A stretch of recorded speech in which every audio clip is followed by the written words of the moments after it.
wonder how many people are like this individual.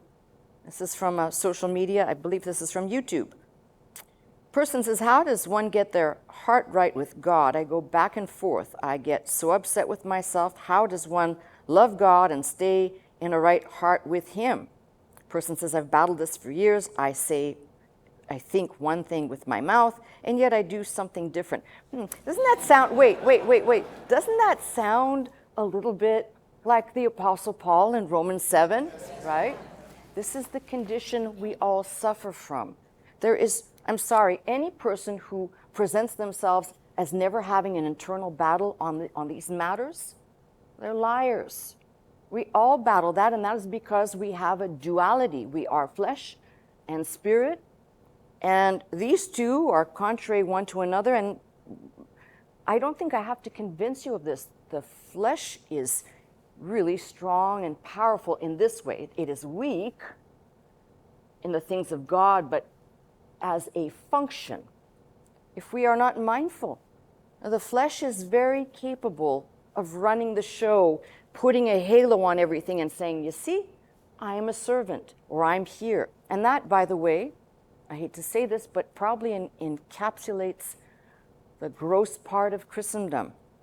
That is flesh activity, put a halo on it, put your hands together, and look what it looks like. It's a great package. The appearance looks great, but it's no work for God, and it's actually no work of God. So these are the subtleties that if we're not careful, we can miss. But to this person here, two things. One, cheer up, saints, it's going to get worse.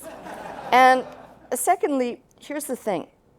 It's interesting because when I went back to reread this again, how does one get their heart right with God? I go back and forth. I get so upset with myself, person says. Here's the thing. You can get upset with yourself all day long, and you can do whatever you want to yourself. It is your relationship with him. You can be mad at yourself for whatever you've done. That's between you and you, I guess. But your relationship, even if you drift in and out of whatever, it's like having a friend. And we navigate things. Now, again, this breaks down because it's carnal, but having a friend, you navigate through a friendship. There could be seasons of where everything's great and you have great communication, seasons where it's not so great, but the friendship is still there. That is, the relationship with God will be there as long as you stay plugged in by faith. And yes, there are ebbs and flows. There are days when you wake up. I was reading somebody else's message that took to heart what I said. Wake up and start praying and praising God before they do anything else. And that's great. But then proceeded to tell me that by 11 o'clock, they were kind of back to where they were about 2 weeks ago. And I said, that's part of the process. So you can't be hard on yourself this way. It actually doesn't do that much except grind you down and maybe do the devil's bidding.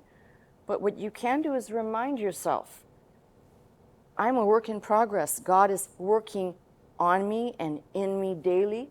And maybe I have, we'll say, parts of my walk that God knows need help and improvement. And those are the areas, if you already know what it is, to be able to start asking God for help in prayer, finding the scriptures that pertain to you. And as I said, this person reminds me of Romans 7. So please, go and read Romans 7, see yourself. Remember I said the Bible is a mirror.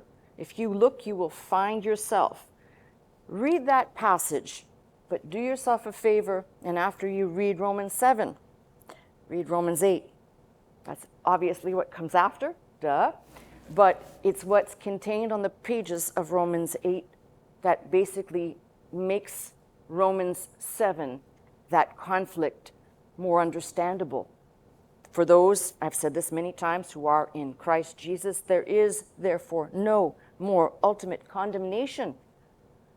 So you are not perfect and you can't be, I'm not perfect and I can't be, but we can trust God that way, trust Christ, and as we go, these are the things we take to him, and you work out, you and God work this out. And I think there's probably not a creature alive in the sound of my voice that has not or does not wrestle with this same issue, the flesh and the spirit. And if you try and make sense of this on your own, it'll drive you nuts. But the Bible makes it clear, so take courage and don't get too disappointed in yourself.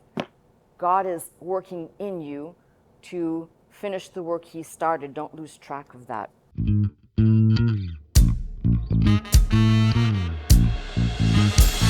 into this house, magnify the Lord, lift up holy hands, our hearts in one accord, worship and bow down before